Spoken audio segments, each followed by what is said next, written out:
Good afternoon and welcome to our Leaders Debate on Education. My name is Peter Rukavina. I'm president of the PEI Home and School Federation. Our organization represents local home and schools in 53 elementary, intermediate, and high schools from Tignish to Surrey.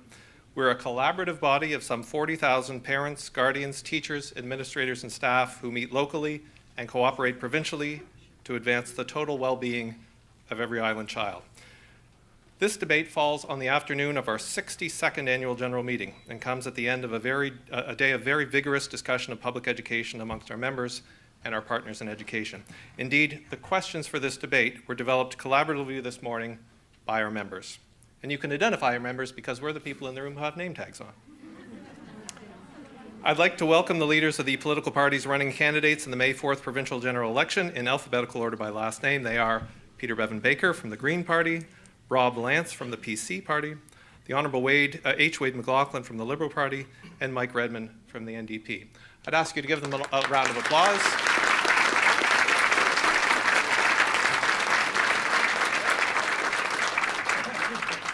We are tight for time today, so with that, I ask that you hold your applause until the very end of the debate. Time is of the essence. We've invited the leaders here today seeking their views on a variety of issues in public education. Perhaps more so than any other domain, education only works when undertaken in a collaborative, positive spirit, and we are confident that spirit will carry the debate today. Our moderator today is former PEI Home and School Federation President Marion Murphy. Our timekeeper is Heather Mullen, our Regional Director for the Morel Family of Schools.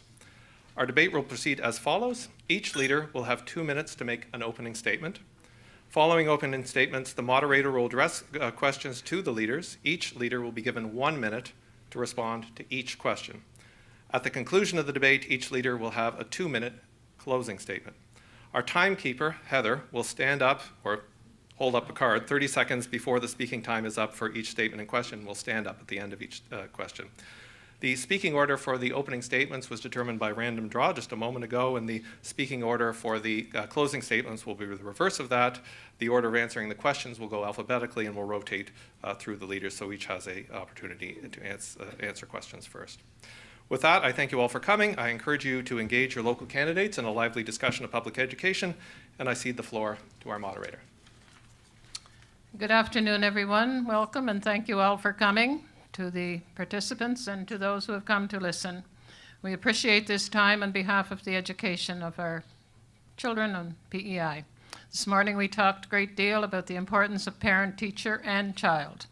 You folks, in whatever role you end up playing at the end of the election, can play a great deal in enhancing the education of our children and our youth and even our adults. And so we're pleased that you all agreed to come and to be a part of this debate. The order in which you will give your 2 minutes introduction, we will start with Peter, and then Mike, and then Wade, and then Rob. When the debate is finished, we'll go in reverse order. When it comes to answering the questions, the first time, Peter will start, and then you'll just follow along. The second question, Rob will start, and you'll just follow along. The third question, Wade, and so on. And the fourth question, Mike, and so on. And in case anybody is wondering why I'm calling them by first name, I ask their permission, what they would wish. All right, we shall begin with Peter. Your time starts now, Peter. 2 minutes introduction, opening remarks. Thanks, Marion, and welcome everybody. It's lovely to be here. One of the many lovely things about running as a candidate in an election is that you get to meet all sorts of interesting individuals and interesting groups. And one thing that has struck me over the last few weeks as we've been campaigning hard is the depth and the breadth of wisdom that's out there in our communities. When you run as a candidate, it's very easy to look at the political process as a top-down process. And that's not the way it has to be. There is tremendous wisdom and tremendous genius in our communities. And that's reflected and celebrated in one of the Green Party pillars, which is active citizenship and self-determination. That belief that there is a greater wisdom, there is a greater good in the community than there is above. And one of the primary goals of government should be to allow that to be expressed, to allow that collective genius to be expressed. And I saw it no more than in the documents that were sent to us by the Home and School Federation, a wonderful group of people with some great ideas. And a couple of them I picked, a couple of the talking points I picked out. The first one, are standardized tests helpful? Are they even understandable? Grade levels are a myth. Social education, citizenship, and soft skills can be missed when we have a focus on analytics. Students not having sufficient food is a big problem because poorly nourished kids don't learn well. Keep it up. Class composition is a challenge. Not just class size, but class composition is a challenge. And how do we meet the individual needs of every student? I mean, there were dozens of really great ideas in there, but I was left thinking, the Federation does not want to pick away at the edges of education. They want to actually challenge the foundations upon which. Thank you. That's not a lot of time. All right, Mike, we're ready for your 2 minutes. Oh boy, that's a tough room. Right? So I'll be brief. As a father of 3 and as of someone who comes from an education background with my father and my brother, it's a tremendous opportunity today to listen to the other leaders, also engage in dialogue. And we had a wonderful opportunity in 2014 to hold an education forum in Summerside, and we got the chance to listen to community members, people within the education department, and really look at things like a lack of a strategic plan, the lack of collaboration among teachers, an island that has not addressed its child poverty issues, and those are significant, physical activity. And I really believe, and we in the NDP believe, that to address education is to hold those things like art and music and physical activity and nutrition as a huge component in allowing children the opportunity to get a proper education. And so I'm looking forward to today and looking forward to listening to the other leaders and hearing some of the questions. So thank you very much. Record time, Mike, thank you. Straight to the point. Wade. Thank you, Marion, and thank you for the invitation to join the Home and School Federation for putting on this event. As you know, I've spent most of my career in education at the post-secondary level, and I firmly believe that education is the foundation of our society and of our future. Preparing for today, I took a look at the annual reports of the various home and school associations that were in your materials, and about half of the websites of the schools throughout the province. And it's really impressive to see what is being done in the schools and in the collaboration with the home and school associations in the various schools to enable our students to do well, to put on programs that wouldn't otherwise be put on, and to constantly strive to do better. And that's really the key to all education, is to strive for excellence, to always want to do better, to emphasize student learning and achievement, and to make all of our decisions and to devote all of our collaboration and resources toward that end. And I think that's really the key to what we're doing here today, and what it's so important to acknowledge as we look at some of the points where we may feel that we're more challenged in education, is to never lose sight of the work that is being done by teachers and by schools and by the Home and School Federation and associations in the various schools to offer an excellent educational system in our province. And we've had terrific achievements, notably recently in early learning, and we've been making headway through the rest of the system, and we always have to strive to do better, and that's what I look forward to being one of the main results of this discussion today. Thank you. Thank you, Wade. And now, Rob, you have your turn. Thank you very much, and thank you to the Home and School for hosting this today. My family roots run deep in the Home and School movement on Prince Edward Island. My grandmother, Mrs. Dorothy Lance, was involved in the the School Improvement League, and she was the second president of the Home and School Federation from 55 to 57. And so she'd be very proud of me being here today to take part in this discussion. As a father of 2 young boys, I understand the challenges of personally staying engaged with the education of my children. We all live very busy lives. We hardly have time to think sometimes, particularly this past week for me. And, as a parent, I sometimes feel guilty that I'm not involved more. And I know it's a challenge. It's not just a challenge for us as parents, it's a challenge for the home and school associations. I know that they're struggling with ways to further engage parents in the education of their children. I know that from conversations with people involved. I know that from the material that I've reviewed. But my wife and I are constantly struggling, and as government, we need to strive to raise the bar in education. And my grandmother understood that the importance of the school-home community relationship.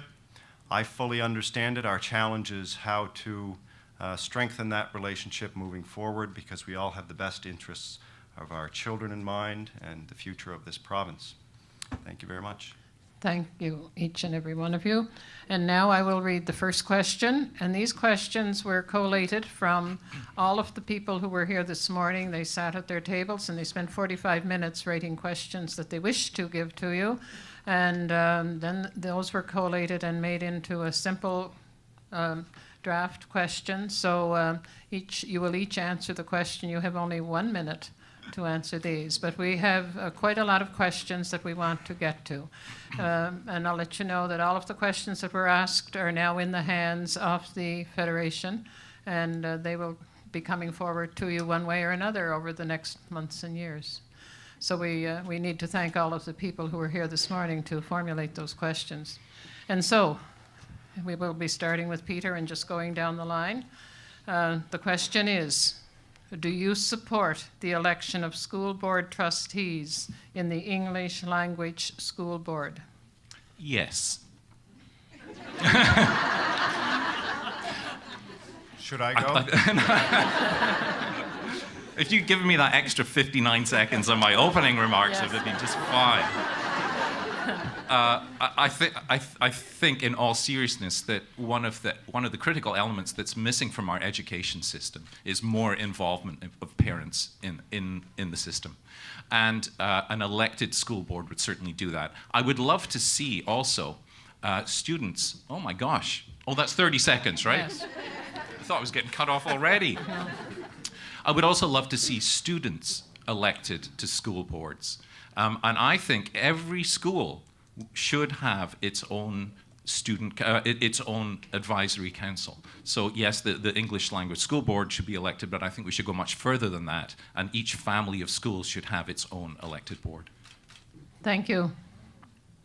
And now we will go on to Rob. I will repeat the question. Do you support the election of school board trustees in the English Language School Board?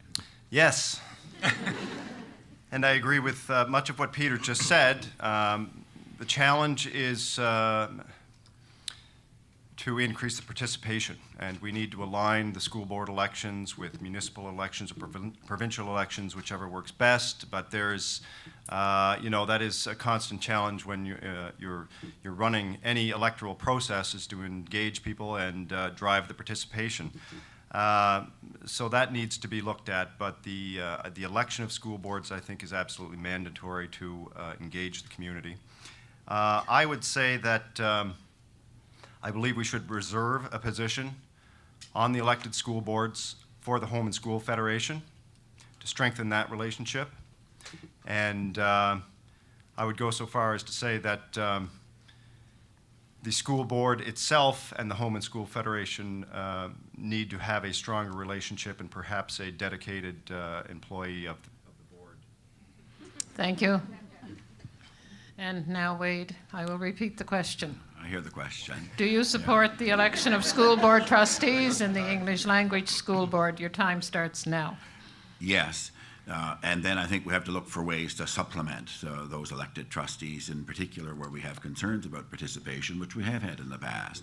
So one of the things that's been, I think, done quite effectively in Alberta and New Brunswick, and that we've moved forward earlier this week in the case of health, is to look for district advisory groups who can bring perspective and input, and where that might indeed line up with the families of schools. And I think we should also be looking for ways that we can supplement the elected trustees with others who can bring expertise, an example being students, and there may well be others who can strengthen the overall governance. And that's the point about school boards, is it's got to be about governance, not about operations.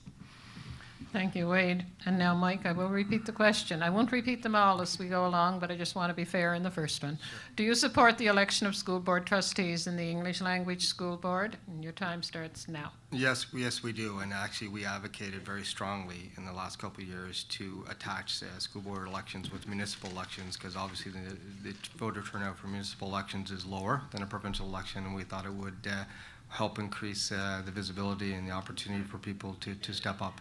So, absolutely. Thank you. We will go on to the second question, and this time Rob will start. And you'll just go down the line? Okay.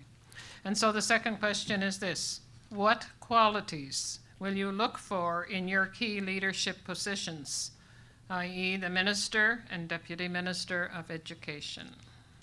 Rob. I'll look for the qualities of an individual who's willing to look at new ideas, fresh thinking, to look at new ways of doing things, and willing to take risks. Someone who will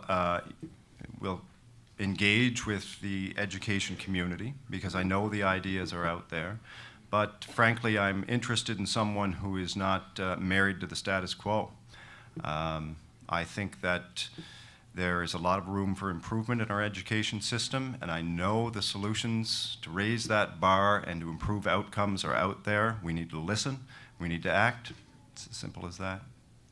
Thank you, Rob. And now Wade. I think the real key in leadership, education and in education and elsewhere, is a capacity to listen and to learn. And from that, to then take decisions and to work with others in a collaborative way to implement them. And a key part of that is what I call emotional intelligence, and I think that's particularly the case when it comes to education. And finally, I think it's highly desirable that there be people in these positions who have direct knowledge and experience with the educational system. Thank you. And to you now, Mike. Well, obviously, I think if somebody has a teaching background is essential in understanding small communities and rural communities, and those communities that the education system is represented. Comes with fresh ideas, looks at ideas and best practices around the world, like the Finnish school model, but also understands that there's a real need for collaboration. Somebody that can see the fact that we need our health and our education justice system all working together in social services, that there's real dynamics within the education system that need to be addressed. And that's what somebody I would look for.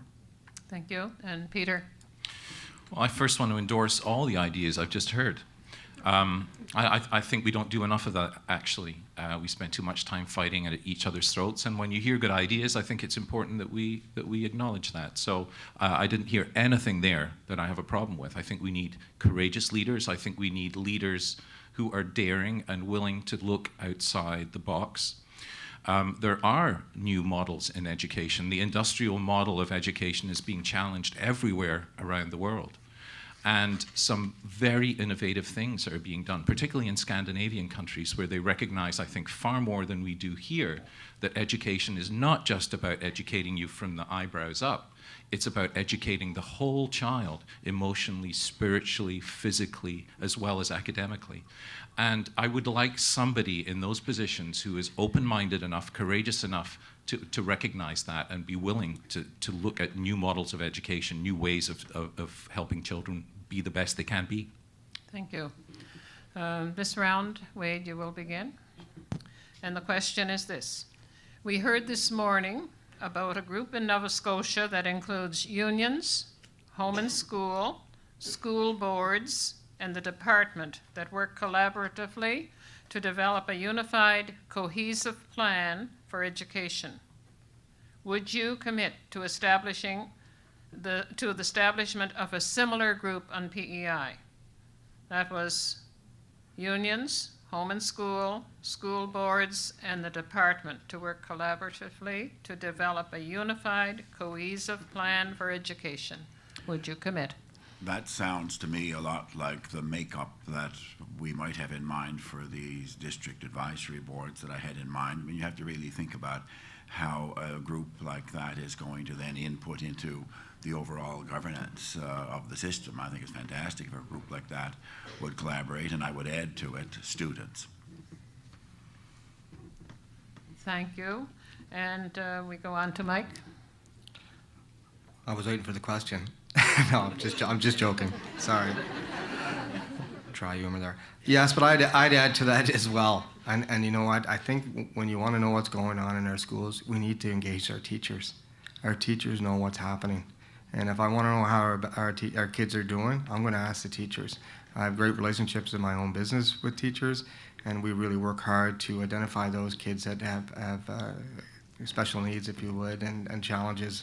So, yes, it's a great idea, and collaboration is always a wonderful tool, but it has to involve our teachers. Thank you, Mike. Peter?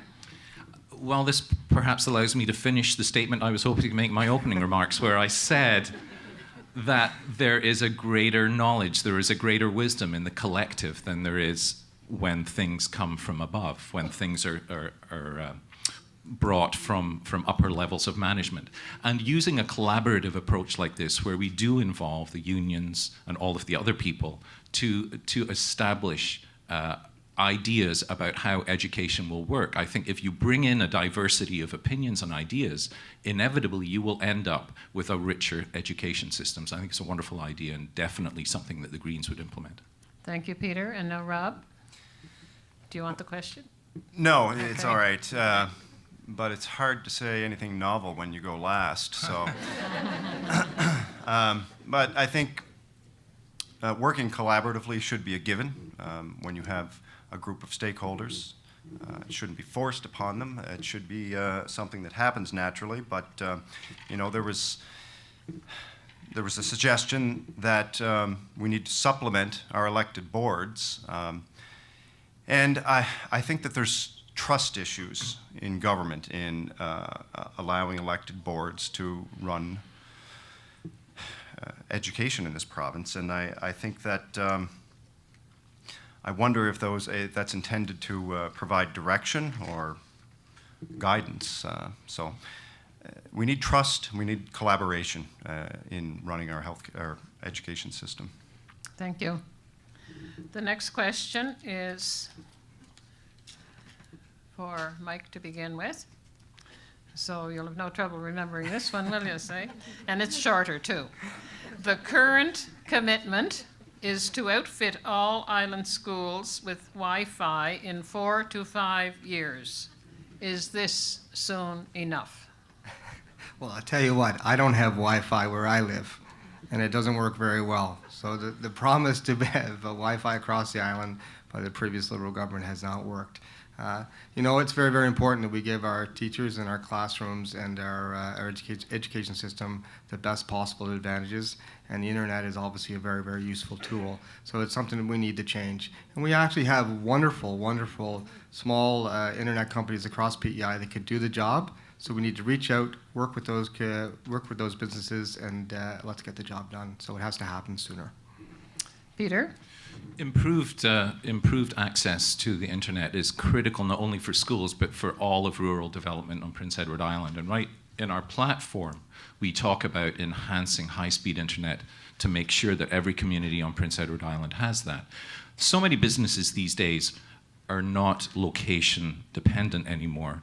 There are lots of things can be done. And in the schools specifically, one of the arguments made for closing down all of the small schools, which is a process that's been going on PEI for 40 years or more, is that it was difficult for those schools to get the information, the knowledge, the resources that they required. With the internet now available everywhere, access to that sort of stuff is universal. And one of the main arguments for closing down the small schools has disappeared. And I actually envision a reversal of that process, of putting more schools back in our rural communities to revitalize them and bring back repopulation to rural PEI, which is a critical part of our development, I believe, as we go forward. Okay. Thank you, Peter. Rob? Well, I would agree with Peter, and I've announced a moratorium on school closures because I strongly believe that they are a vital part of any small community, and losing them is fatal to our rural communities. If it's not already gone out, there will be shortly after this debate a press release from my party stating our position on Wi-Fi in schools. It's a project we'll get to in the first year of my new government. I'm committed to that. I come from the technology sector. I understand the importance. And I want to congratulate Peter Rukavina from the Home and School Federation for his pilot project at Prince Street School, where he demonstrated through his own hard work the possibilities and the utility of Wi-Fi in our schools. He's been a champion of this, and I want to congratulate him for moving it forward. Thank you. Thank you, Rob and Wade. Marion, there was a commitment made in the capital budget last fall to move forward with Wi-Fi in schools, and precisely to answer your question, I would commit to speeding up that process and to having Wi-Fi in all of our schools within 18 months, that's to say by the end of calendar 2016, and providing the funds in our capital budget for that to be so. Thank you. Okay, we're on to question 5, and this time Rob will start answering. The question is, how do you propose to address the current inequities across the province with respect to French education?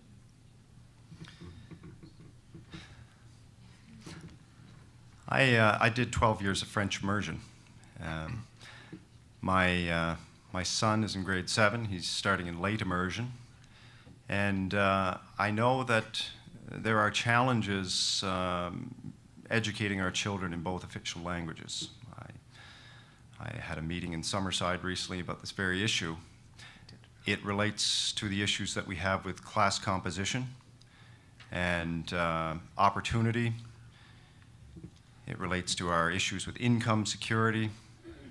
And I think we have to have a hard look in New Brunswick, one of only two bilingual provinces in this country. They've had a hard look at how they educate in both official languages, and I think we have lessons to learn from them. I have some mixed feelings about my education in French immersion. I think it has advantages for me and disadvantages. It's something I need to explore further. Thank you, and I see I made a mistake. I was supposed to ask Peter to start that. Are you okay to go now, Peter? Yeah, sure. Don't hold it against me forever. Next time you're in my dental chair, Marion.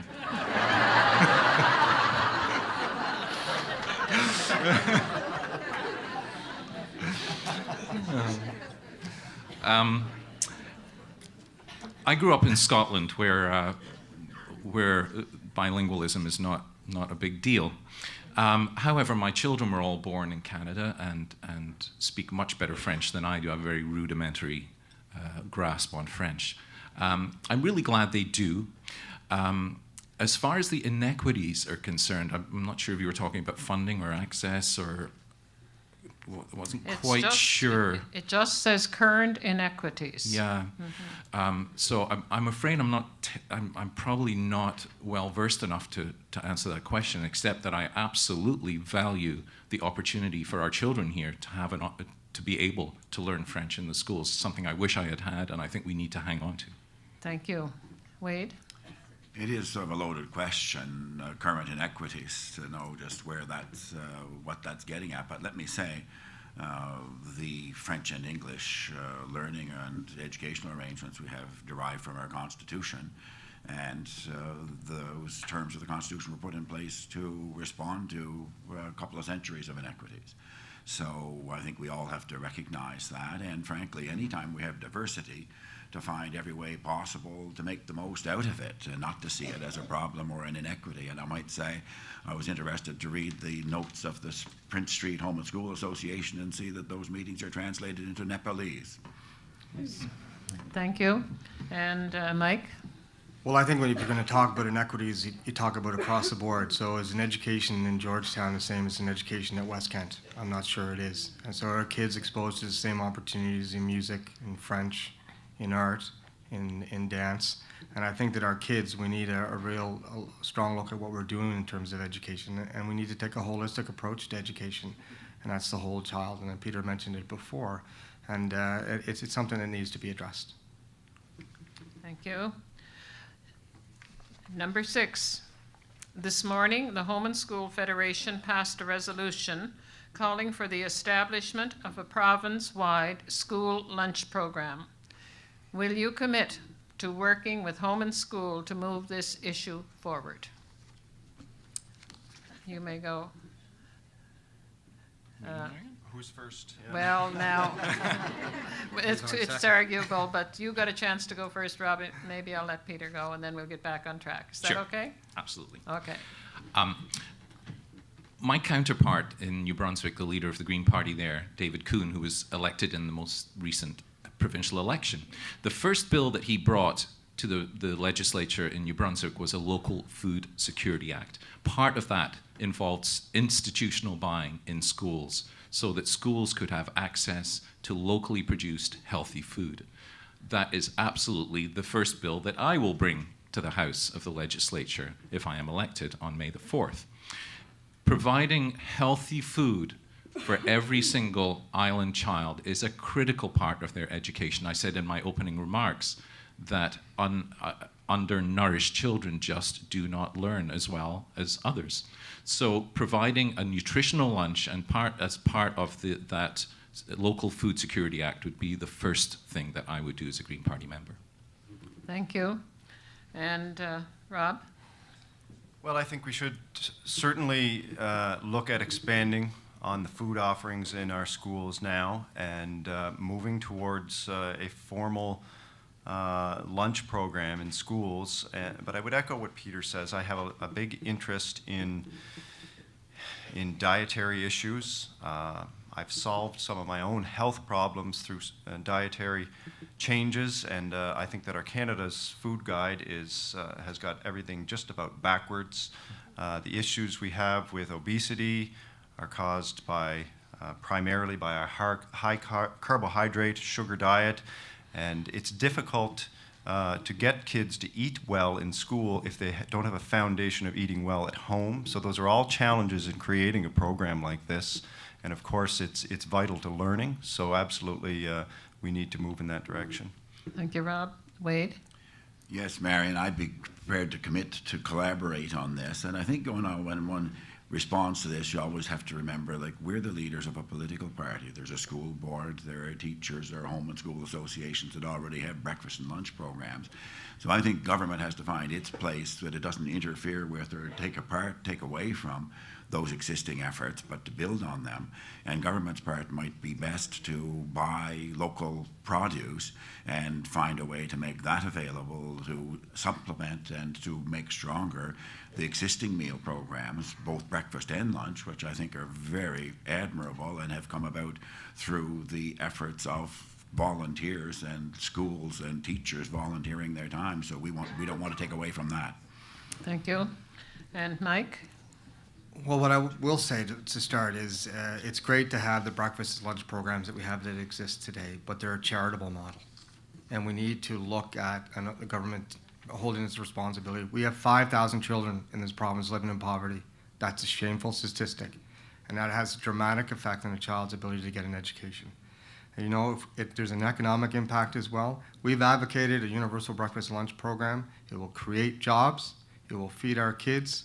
It will give them more. It will allow them to go to college, get employed, attendance goes up. There's so many wonderful statistics for when you invest $1 and what you'll get in return in terms of health consequences.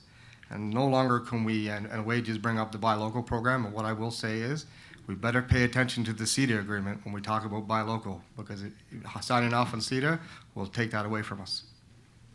Thank you. This time, you've both had a first. So now, Wade, you will be first this Speak time. about that, Marion, as if it's an advantage. That's why you're such a good teacher. All I can say is I try. And I'd like to say at this point, I make mistakes too, but they're learning experiences as well.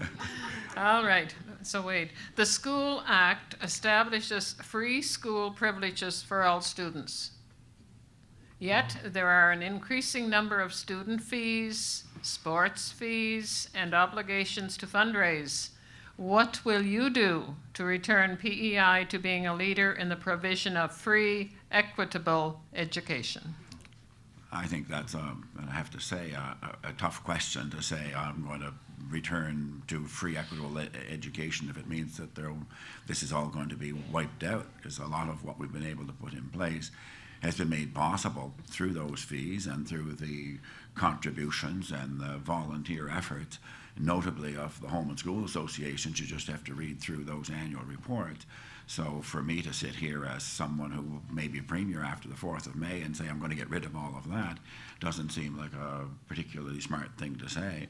I think the education system has to keep doing the best we can with all of the efforts and resources that we can possibly put toward the better education and the growth and development of our students. Thank you, Wade and Mike. Well, when you look at fees, and we've seen how they increase, and having children of my own, every time you turn around, you're paying for something new. And really, that creates an inequality of opportunity, because not all families have that disposable income. So government has to look at ways to make sure that everybody has a quality education and how we're going to fundamentally get there. And one of the ways we could do that is by getting rid of some of the guys like us up here. We have too many politicians in PEI, too many MPs, and too many senators for sure. Although one I'm not sure where he lives, but anyways. Beyond that, we need to make sure that we give kids every opportunity, and the economics around that has to cease. Thank you, Mike and Peter. Well, it's really a question about priorities, isn't it? It's what government believes are the most important things that it should provide. And surely at or near the top of the list of any government's priority should be the education of the children for all kinds of reasons. Governments everywhere waste money. We are particularly good at it here on Prince Edward Island. And there are so many ways that we could run a more efficient government here, which would free up funds to make those priorities that any government would choose that was in power actually become a reality. Too many of our critical institutions are dependent on volunteer work and fundraising, not just in the schools. I have too many friends who would be starving on the streets if there were not food banks here. Government needs to set priorities and take care of the most vulnerable, and a lot of the time, those are our children. Thank you. And Rob? Well, my concern is that these things that are funded through fundraising and volunteerism, they exclude students and their families based on income and ability to participate, and that it's shameful. We're placing this burden on families, and often that burden falls on teachers when they've got enough to worry about just providing quality education to our students. So is it a question of underfunding? And if it is, as Peter has suggested, we need to get our priorities straight. Thank you. Okay, question number 8. I'm not done. Mike will start this one. Mike. There are many important services that are offered outside the classroom by professionals: psychologists, occupational therapists, speech pathologists. These services have long waiting lists. How will you address this? Well, we've often said that one of the things we would do immediately is remove one of the provincial assessment in terms of testing and provide more of those resources. We need smaller class sizes, and we need those waiting lists to end. And as a family that knows how that works, it's very, very difficult to have a year or 2 year waiting assessments with a psychologist to address issues around your child's learning. So we need to get to that right away, and we need to hire, make sure that our classrooms and our schools have the resources they need to be functional. Perhaps an area in the education system that is more critically underfunded than any other is psychological services. And it's not just 2 years, sometimes it can be 3, 4, or 5 years before a child has access to a child psychologist. That is just unacceptable. There is so much distress amongst our youth these days, and a lot of that gets its beginning at a very young age.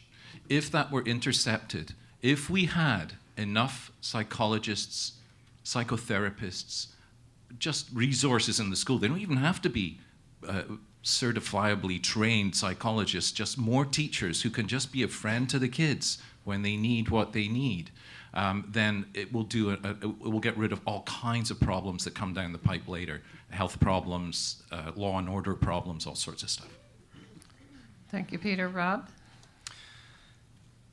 It takes years to train a psychologist, child psychologist, and so there's no easy fix, not in the short term. So we need to be creative. We know that our existing psychologists are overloaded, overburdened. I think we need to, in the short term, look to resources outside the school system, within the private sector, within our health system, in order to supplement what we have now. And we need to, again, this is about priorities, and people are falling through the cracks, our children. And so we need to come up with a long-term plan and move forward with that in mind. Thank you, Rob. Wade?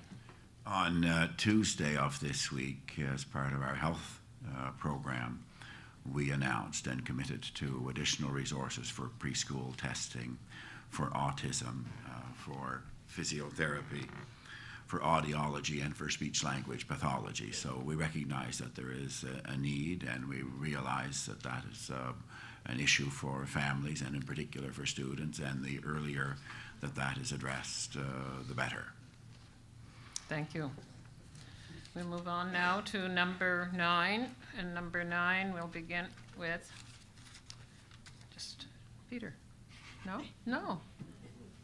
I'm mixed up again, Alan? You're right. Yes, I am right. Okay. All right. Keep me straight.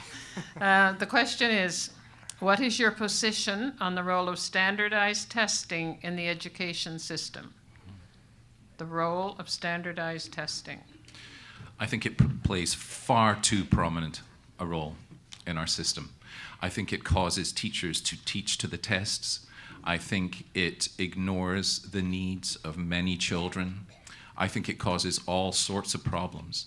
And I think it has become popular in certain education circles, but it's been discredited in many others. And again, if we look at the Scandinavian education system, they've almost done away with standardized testing. They don't even teach subjects now. They teach to topics, which embrace all sorts of different subjects together in one. And in doing so, a child learns the connections between math and English, memory skills and social skills and all of those things. So I think we place far too great an emphasis on a small spectrum of learning, and it's not what we need to do. Thank you, Peter. Rob? I suspect that you're not going to find too much disagreement on this topic, but I believe that there is some utility, particularly in those international tests where we can compare apples to apples.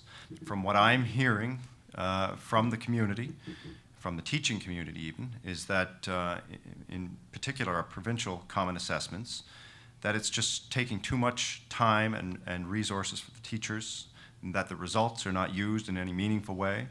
And this is just about allowing our teachers to do what they do best, which is to focus on the students and deliver a quality education. All right. Thank you, Rob. Wade? Again, I think you have to be, and I'm very conscious of sitting here as Premier saying, oh, this is what I do. I mean, we have a school system with a school board and with teachers and with a department and with parents and home and school. And we talked earlier about a collaborative approach. Well, that question is one that's better considered in a collaborative way by the people who are directly concerned and actively delivering the system, and starting with the teachers. So, of course, the tests have to be used to learn from them and improve what will be available and what the students will do in terms of their outcomes. And I think we always have to be trying to get better. And I don't think how we can get better without finding out and knowing how our students are doing. Thank you. Wade and Mike? Thank you very much. Well, I've had the opportunity to collaborate and listen to a lot of teachers and educators across the province over the last 3 years. And to a person, there's huge amounts of pressure being put on for testing, not only on the teachers, but also on our students. So I'll take the leadership role and say we would scrap the provincial assessment straight away. And the best place to assess our students is in the classroom by a teacher. Thank you. All right, we'll move on to number 10, and Rob will start this round. Our classrooms are larger and more complex than they have ever been. The school board tells us there's no gas left in the tank for staffing, and teaching positions continue to be cut. Will you commit to returning our schools to adequate staffing to ensure well-resourced, inclusive classrooms? Would you like me to repeat that? Why don't I? For everybody. Just for everybody. Our classrooms are larger and more complex than they have ever been. The school board tells us there's no gas left in the tank for staffing, and teaching positions continue to be cut. Will you commit to returning our schools to adequate staffing to ensure well-resourced, inclusive classrooms? Yes, I will. I will commit to that, and it's unfortunate that over the past 3 years we've eliminated over 100 teaching positions. It's also unfortunate that in 2009 the Gar-Andrew report that recommended against doing that was shelved, hidden, and only came to light through an access to information request. I've spoken to teachers who are absolutely exasperated by the size of their classes, who have told me they're doing a disservice to their children because they cannot focus on those who need their attention. And so it's just fundamentally a system that's broken, where teachers cannot deliver the quality education that they deserve to and that our children deserve. Thank you. And Wade? The question of class size and composition is really at the heart of school administration, and we have a lot of diversity and a lot of variation across the province in terms of the number and the composition of classes. Overall, the number of educators per student has been rising because our students' population has declined from about 25,000 to 20,000 in the space of 12 or 13 years. So I think we have to be always cognizant of the fact that we have and still continue to face declining enrollments, and we have to make the best use we have of the resources and of the teaching resources that we have. So my commitment would be to put all of the resources that we possibly can toward frontline services. Thank you. And Mike? Well, we've simply, and Rob put it correctly, that we're cutting those teachers. We had an opportunity to address class composition. We've cut EAs, and anybody that's in any kind of educational field realizes the challenges in the classroom are great. And we simply need to get back to a formula that allows our children to learn. And just last week, I was in a classroom talking with students, and there was 31, 32 students in the class. There is absolutely no way that the teacher can adequately teach those children. So it's something that needs to be addressed, and it needs to be addressed today. Thank you. And Peter? I was speaking to somebody in the hall just before we came in for this debate, and they said, you have a minute to answer your questions. And there's just no way. This is such a complicated, incredibly convoluted question to imagine that we can deal with the complexity of a classroom, not just the size of the students, but the diversity of range and of needs and of skills of those students. And for me to answer how we would do that in a minute is impossible, except to say that I think we have to move back to a system where we don't have 25 or 30 kids all of the same age in the same class being fed information by a teacher. In the small schools that we used to have, the grade 8 kids would teach the grade 1 kids. Can you imagine the relationships that would develop, the skills that would develop, the empathy that would be developed in that? We've lost all that. So it's a huge question. I just can't answer it in 1 minute except to say we need to do some big changes. Thank you. I might say that the reason we gave you 2 minutes and 1 minute is because we realize you're very busy people. and we did not want to tie you up. And some of your answers are pretty short. You don't need any more than that time, you know. These are all questions for the future, not just for today, okay? And they're things for you to be thinking about and so on.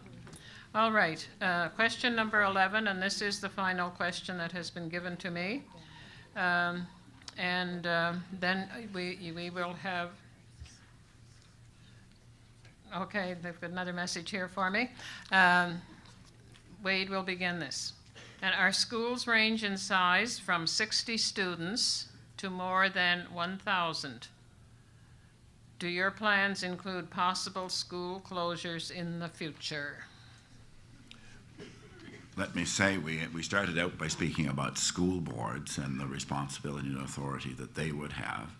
When those school boards are in place, then they have authority that, you know, what a premier says here today shouldn't be tying their hands. In a second part, we've just talked about class sizes and composition, which is very much tied up in the point that's being made about the numbers of students in schools and the diversity and range of students in schools, not just between urban and rural, but within certain of their larger built-up areas. So I'm not going to say that my plans are to close schools. My plans would be to have a school system that is based on evidence, that is based on collaboration, that is based on effective governance systems. Thank you. And Mike? That's a great question. And, you know, we need a long-term vision in Prince Edward Island. Our major industries, tourism, agriculture, and fisheries all exist in rural areas. And so we need a rural approach to schools as well. And we had an opportunity to populate our rural communities with the provincial nominee program, and we did not.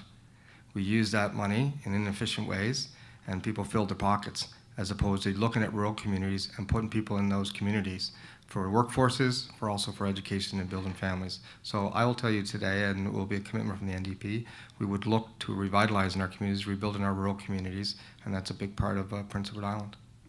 Thank you. And Peter? Hear, hear, Mike. We talk often of the quality of life that we have here on Prince Edward Island, and indeed it is a special place. But if we want to promise that quality of life that we all want and believe we have here, we have to develop quality of place. And there are too many rural communities which have withered over the last 20, 30, 40 years. And they've withered because things like schools, doctors, churches, stores in the community have disappeared. Those sorts of vital services that keep a community together, the glue that holds a community together, has gone. Would we close further rural schools? Absolutely not. I mentioned earlier, I think we actually have to reverse the tide. And obviously that's not something that can be done quickly or easily, but repopulating rural communities will bring back young families. It will bring back a need for small schools in our rural communities, and almost naturally that process will be reversed. Thank you. And Rob? Well, here I wish I had more than a minute, but I have announced a moratorium on school closures, and that will stay in place at least until we have elected school boards, and then I would hope that they would decide to keep our schools open. But people have been sounding the alarm bells on this issue for 40 years, and I do agree that you close the schools and the people follow. It's the death knell to our rural communities. We need to do everything possible to keep them open, to keep these rural communities vital. The demographic tide comes and goes. It comes in, it goes out. The school that my children went to was almost closed 15 years ago, but the neighborhood has turned over, the enrollment has risen. We need to give communities the chance for that to happen in their own communities, rather than pull the rug out when they're at the bottom of their demographic cycle. Thank you, Rob. Now, that ends the formal questions that were passed to me. We are not opening the floor to the public. This is not what our intention is. You were very quick to respond, or else I was very quick to ask the questions, and so we still have some time. And so we're going to make an executive decision right here that instead of 2 minutes to close, we'll give you 4. Would you like 4? Would you like 5? All right, and that will give you an opportunity to some of the ones who had more things they wanted to say what you wanted to say.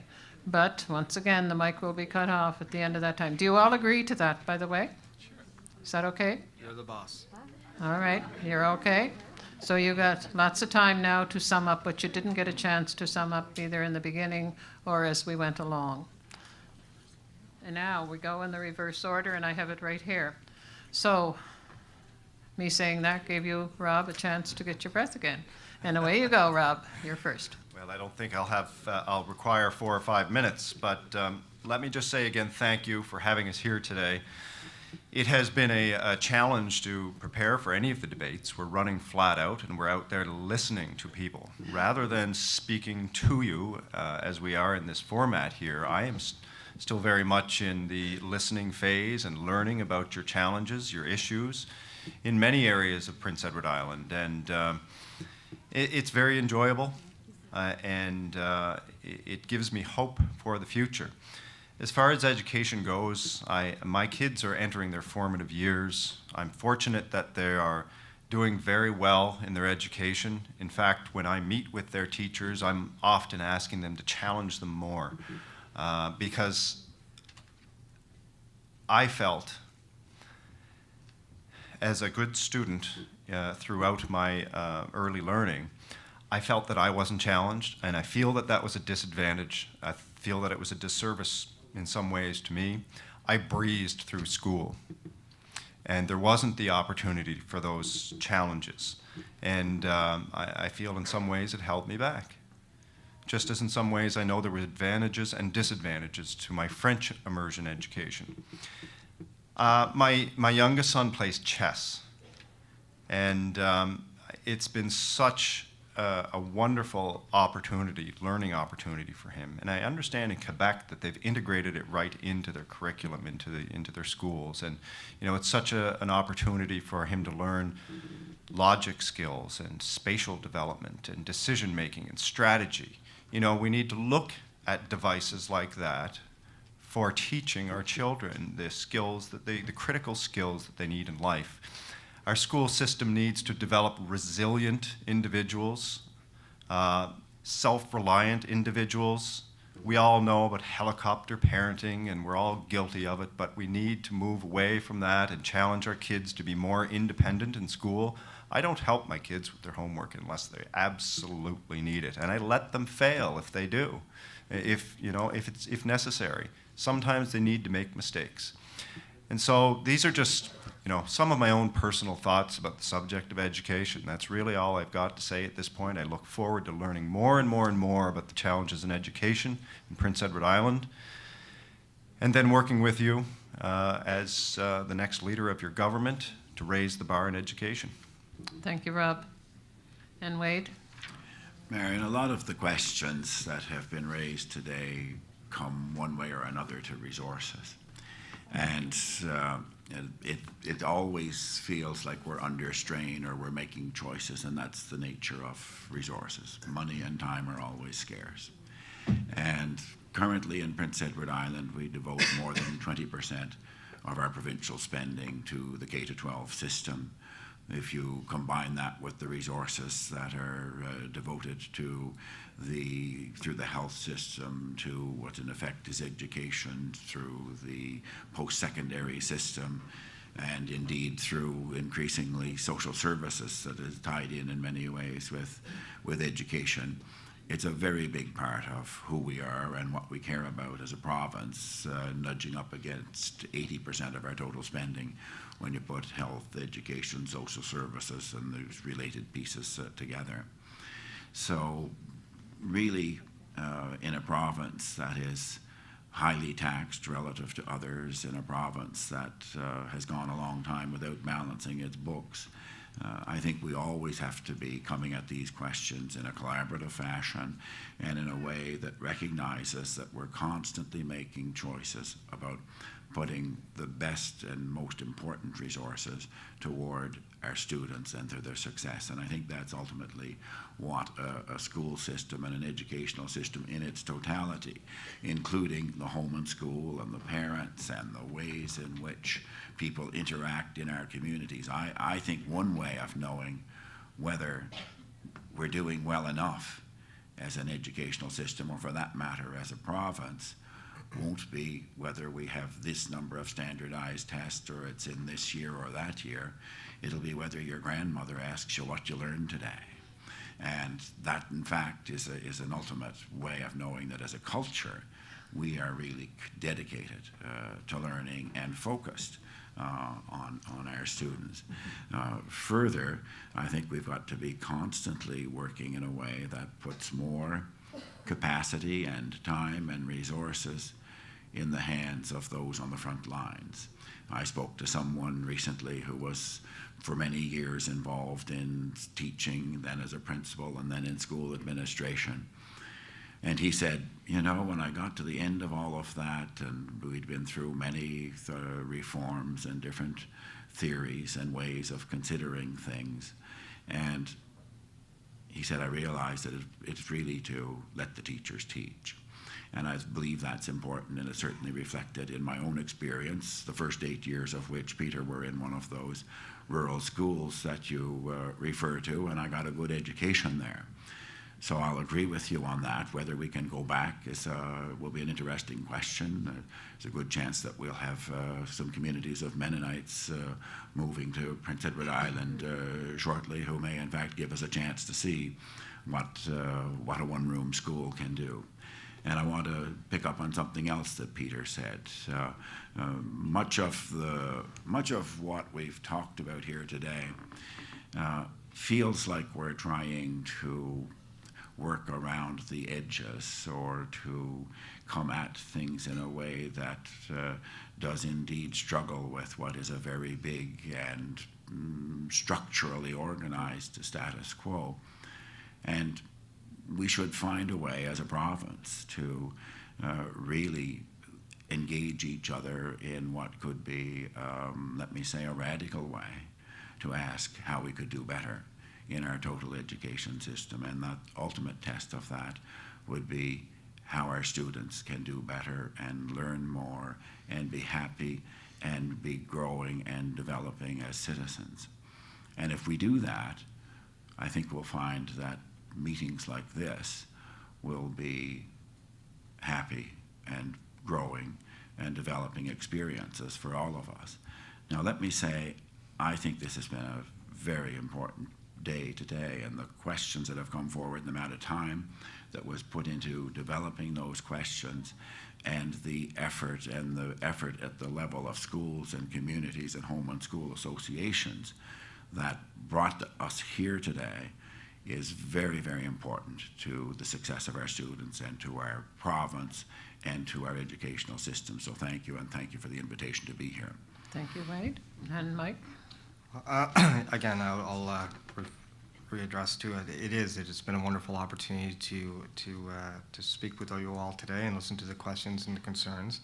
And one of the things that I think we really need to address, and it's a point a teacher made to me very recently, that she went through to get her education at the University of Ottawa, and she was so keen to teach, and then she got into the classroom and she can't even take her kids on a field trip.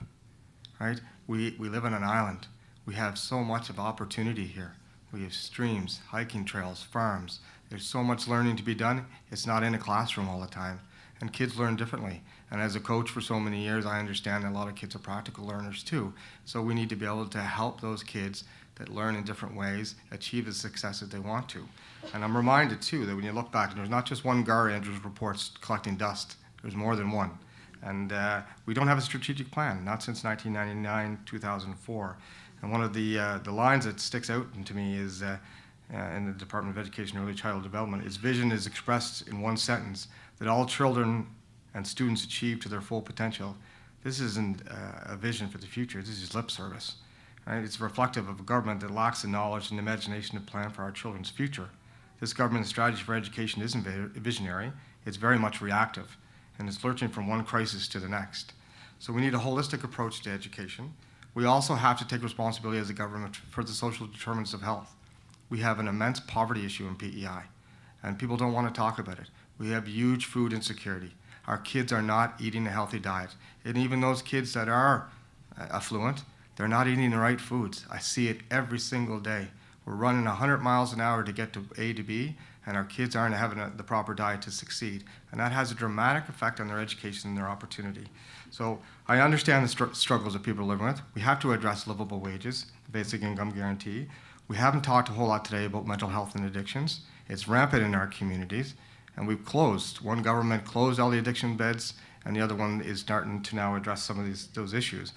We have a crisis in our communities where one of our parents is out west working. So there's a lot of single parents, or both parents are out west working. So grandparents are looking after children. And I hear that just about every second day. We don't have a proper public transportation system, and that has to be addressed. So whether we're talking about fisheries, agriculture, or tourism, that's not been addressed by the provincial government. And I reiterate what I said in the tourism debate, $186,000 does not address public transportation. It has to be something that's a considerable effort by the provincial government. And we didn't get into it a lot today, but there's an immense issue of bullying in our schools. And our children are really struggling. And I have personal experiences with that. And I feel very, very bad for school counselors because they're overworked and the caseload is growing by the day. So we need a government that's not scared to say our priority is and always will be our children. And that's an NDP government.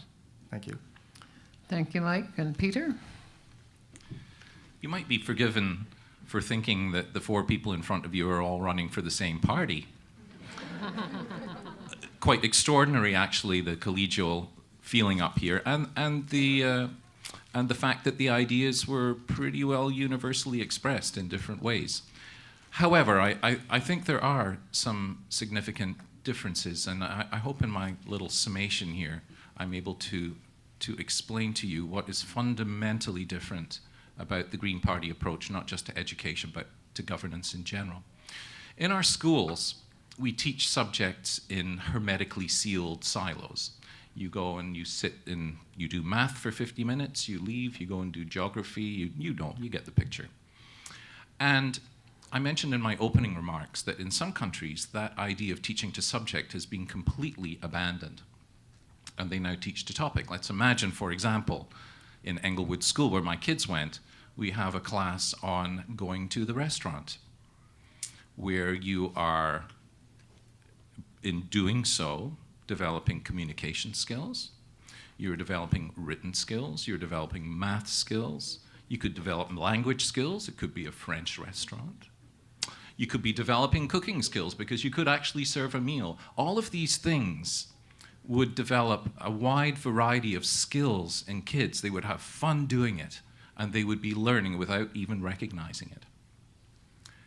When it comes to governance, if we want to have the best education system, we have to recognize that that's connected to everything else.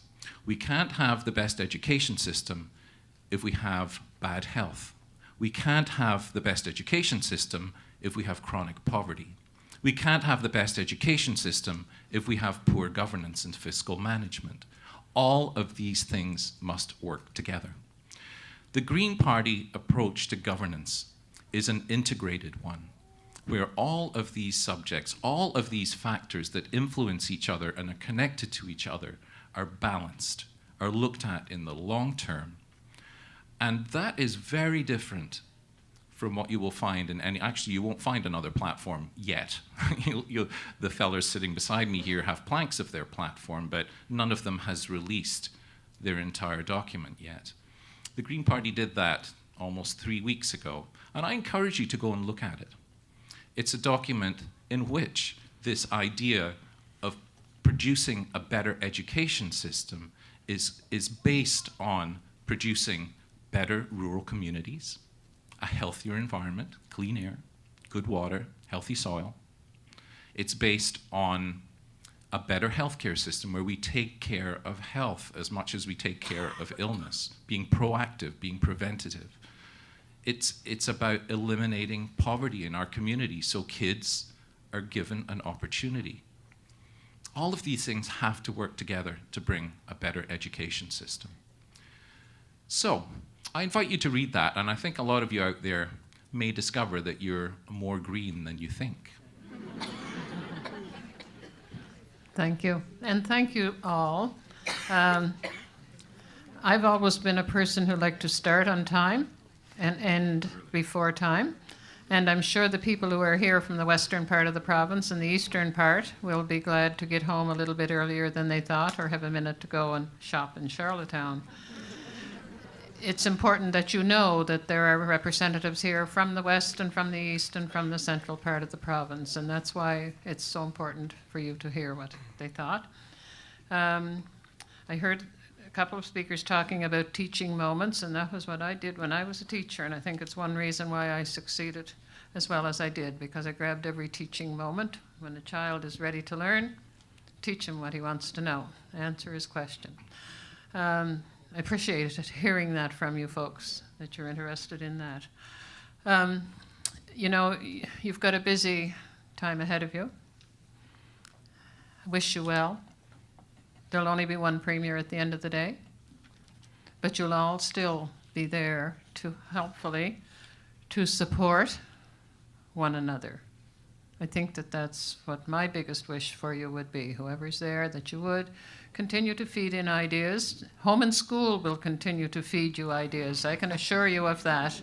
And we've done it for many years. And as was remarked this morning, many of the things that are happening in government now are happening because of home and school resolutions from former years. And so we appreciate having that opportunity to meet you all face to face. It's really a privilege for us. We have a little lunch bag for you to take with you in case you don't have time to eat for supper. And Peter, did you want to say a word? I thank you on behalf of everybody here, and let us join.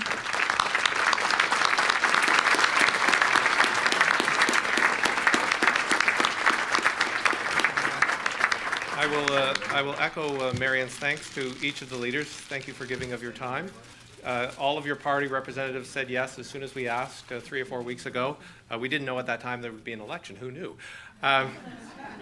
This morning when we were developing our questions collaboratively, we're right on top of the swimming pool here, and there were children playing in the swimming pool, and I think that was a good sound effect to keep in our mind. And I've been hearing the sound of the baby over here on the right-hand side, and just thinking everything that you folks are talking about is basically involved in making their education. So I ask you to keep that child in your mind as you're out on the trail, and I ask all of you to actively engage the candidates across the island in a discussion about education over the campaign. So thank you all for coming. Thanks to the leaders. Good night.